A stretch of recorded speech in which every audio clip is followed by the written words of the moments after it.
दिवाली। दिवाली मतलब रोशनी का त्योहार। यह त्योहार हर साल लाखों लोगों के दिलों में एक नई उमंग और उत्साह भर देता है। यह भारत के सबसे बड़े और महत्वपूर्ण त्योहारों में से एक है। दिवाली का महत्व सिर्फ धार्मिक ही नहीं, बल्कि सामाजिक और सांस्कृतिक भी है। यह हर साल कार्तिक महीने में अमावस्या को मनाया जाता है। अमावस्या की रात को जब पूरा आकाश अंधकार में डूबा होता है, तब दियों की रोशनी से धरती जगमगा उठती है। दिवाली का मतलब होता है दियों की कतार, और यह त्योहार बुराई पर अच्छाई की जीत, अंधकार पर प्रकाश की जीत और अज्ञानता पर ज्ञान की जीत को दिखाता है।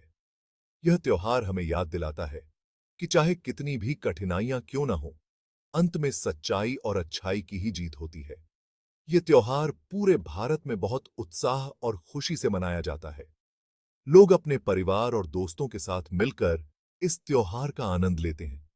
लोग अपने घरों को दियों, मोमबत्तियों और रंगोली से सजाते हैं। रंगोली बनाना दिवाली की एक महत्वपूर्ण परंपरा है, जो घर के आंगन को सुंदर और रंगीन बनाती है। नए कपड़े पहनते हैं, मिठाइयां बांटते हैं और पटाखे फोड़ते हैं। पटाखों की आवाज और रंग बिरंगी आतिशबाजी से आसमान जगमगा उठता है। दिवाली एक ऐसा त्योहार है जो सबको जोड़ता है और खुशियां फैलाता है। यह त्योहार हमें एकता, प्रेम और भाईचारे का संदेश देता है। दिवाली के इस पावन अवसर पर लोग अपने पुराने गिले शिकवे भूलकर एक दूसरे के साथ मिलकर खुशियां मनाते हैं। यह त्योहार हमें सिखाता है कि जीवन में प्रकाश और खुशियों का महत्व कितना अधिक है। दिवाली के इस अवसर पर हम सबको मिलकर यह संकल्प लेना चाहिए कि हम अपने जीवन में भी अच्छाई और सच्चाई का दीप जलाएंगे और अंधकार को दूर करेंगे। भगवान राम की वापसी। यह एक ऐसा क्षण था जिसने पूरे अयोध्या को आनंद और उत्साह से भर दिया। दिवाली का त्योहार भगवान राम की कहानी से जुड़ा है। यह त्योहार अंधकार पर प्रकाश की जीत और बुराई पर अच्छाई की विजय का प्रतीक है। रामायण के हिसाब से भगवान राम को 14 साल के लिए वनवास दिया गया था। इस वनवास के दौरान उन्होंने अनेक कठिनाइयों का सामना किया और अपने धर्म का पालन किया। इस दौरान उनकी पत्नी सीता को रावण ने किडनैप कर लिया था। रावण ने सीता को लंका में बंदी बना लिया था, जिससे भगवान राम को गहरा दुख हुआ। भगवान राम ने रावण को मारकर सीता को छुड़ाया और 14 साल बाद वापस अयोध्या लौटे। यह युद्ध केवल एक युद्ध नहीं था, बल्कि धर्म और अधर्म के बीच की लड़ाई थी। भगवान राम के अयोध्या वापस आने की खुशी में लोगों ने घी के दिए जलाए थे। अयोध्या नगरी दीपों की रोशनी से जगमगा उठी थी।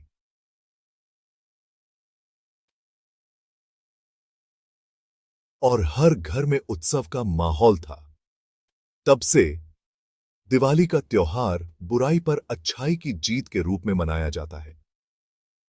यह त्योहार हमें सिखाता है कि सत्य और धर्म की हमेशा विजय होती है, और हमें अपने जीवन में इन्हीं मूल्यों का पालन करना चाहिए।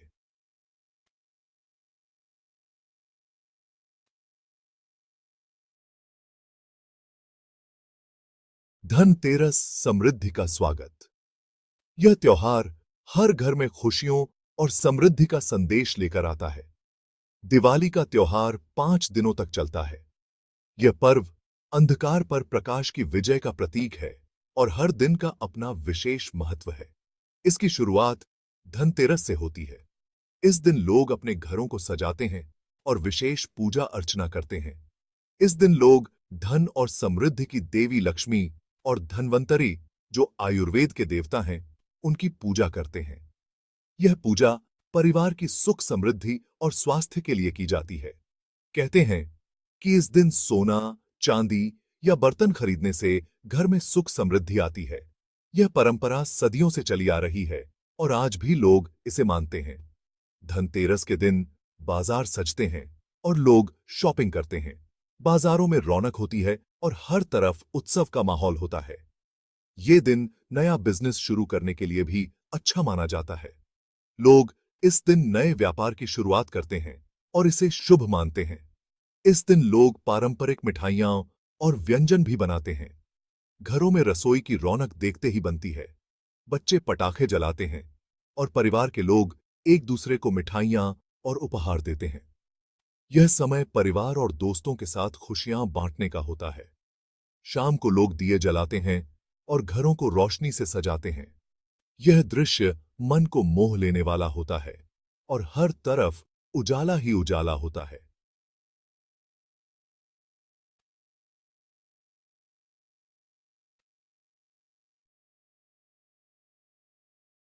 नरक चतुर्दशी, अंधकार पर विजय। दिवाली का दूसरा दिन नरक चतुर्दशी कहलाता है। इस दिन लोग सूरज निकलने से पहले उठते हैं और तेल से मालिश करके नहाते हैं।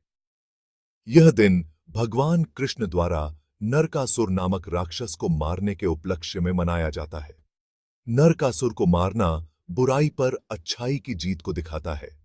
इस दिन लोग अपने घरों को दियों से सजाते हैं और पटाखे फोड़ते हैं।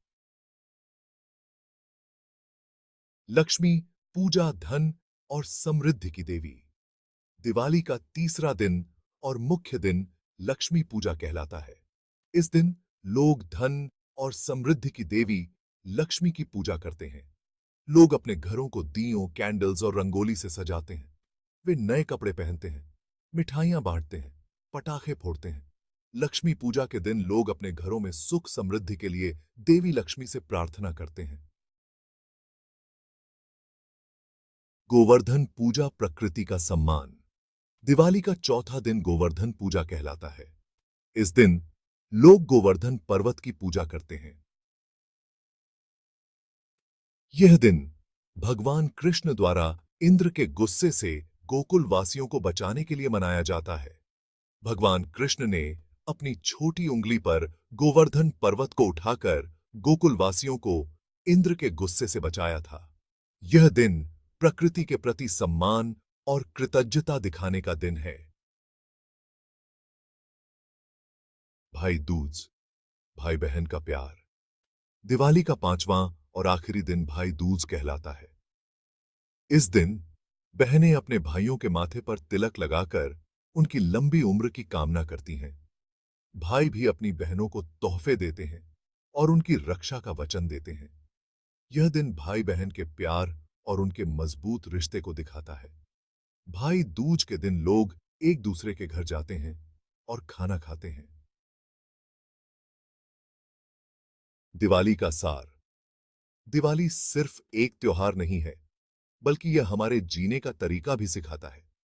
यह हमें सिखाता है कि बुराई पर अच्छाई की जीत होगी, इग्नोरेंस पर नॉलेज की और अंधेरे पर रोशनी की। यह हमें अपने अंदर के अंधेरे को दूर करने और रोशनी की तरफ बढ़ने के लिए कहता है। दिवाली हमें प्यार, दया, माफी और त्याग जैसे अच्छे गुण सिखाती है। दिवाली और पर्यावरण। लेकिन हमें यह भी ध्यान रखना चाहिए कि दिवाली पर पटाखे फोड़ने से हवा और आवाज प्रदूषण होता है।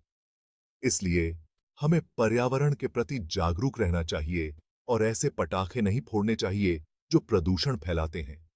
हम फूलों से बनी रंगोली बनाकर, दिए जलाकर और मिठाइयां बांटकर भी दिवाली मना सकते हैं।